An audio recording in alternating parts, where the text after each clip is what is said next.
Have you ever wondered why you do the things you do? Why you follow certain rules, chase certain goals, avoid certain risks? There's a famous story, an experiment. Some say it happened in a lab. Some say it's just a parable. But the truth inside it? Undeniable. Scientists put 5 monkeys in a cage. In the middle of the cage, there's a ladder. At the top of the ladder, bananas. Simple setup. Naturally, one monkey sees the bananas and starts climbing. But the moment he does, the scientists spray every other monkey with ice cold water. It happens again. Another monkey tries to climb.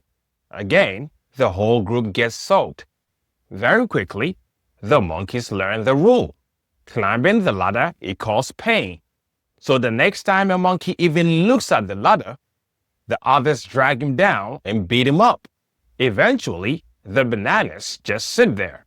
Nobody tries anymore. Then the scientists do something interesting. They swap one of the original monkeys and put a brownie monkey in.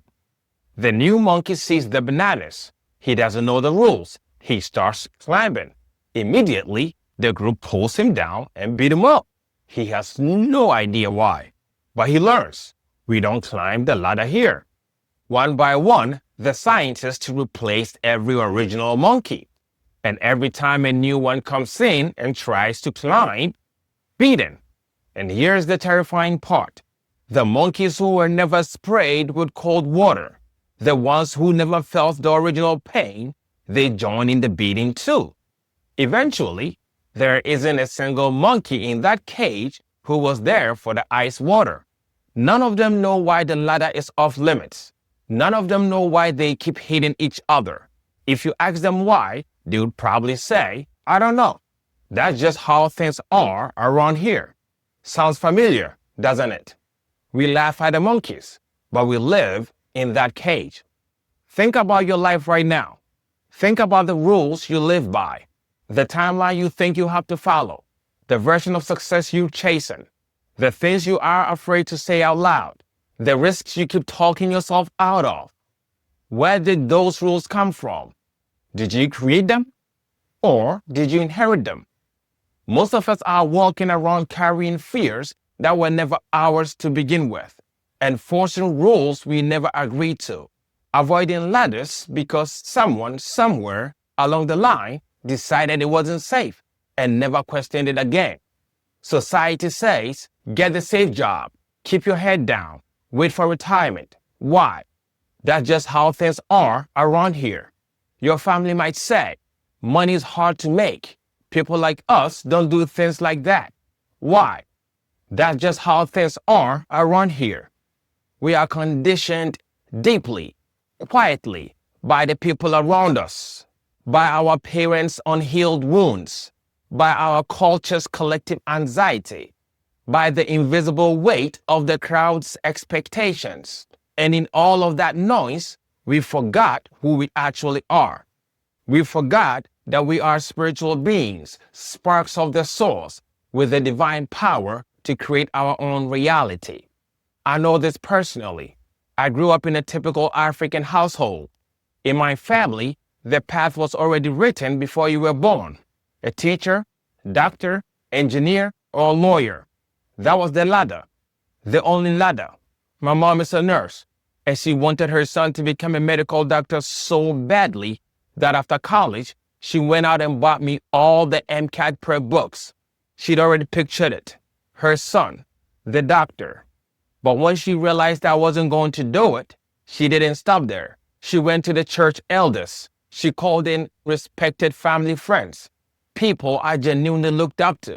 And suddenly, out of nowhere, my phone started ringing. People I hadn't heard from in months, calling me out of the blue.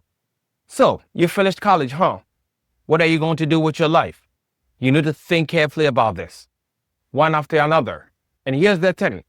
Each one of them acted like it was their own idea, like they just happened to be thinking about me that day. But she's my mom. I could smell her fingerprints on every single call from a mile away. That was the whole cage turning on me at once, orchestrated, subtle, and dressed up as love and concern. And I still didn't budge. I packed up and traveled to the West Coast, Seattle, Portland, and all the way down to California to attend a tech boot camp and become a software engineer. I went against everything my family, my church, and my community had mapped out for me. I was the black sheep. And here's what I found on the other side of that fear. Joy. Real, deep joy.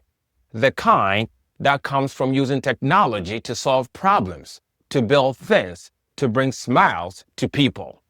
And eventually, even my mom came around because she could see I was truly alive.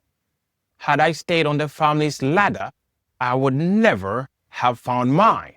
And I certainly wouldn't be here right now doing this, trying to wake people up. You are not here to repeat the patterns of the past. You are a conscious being.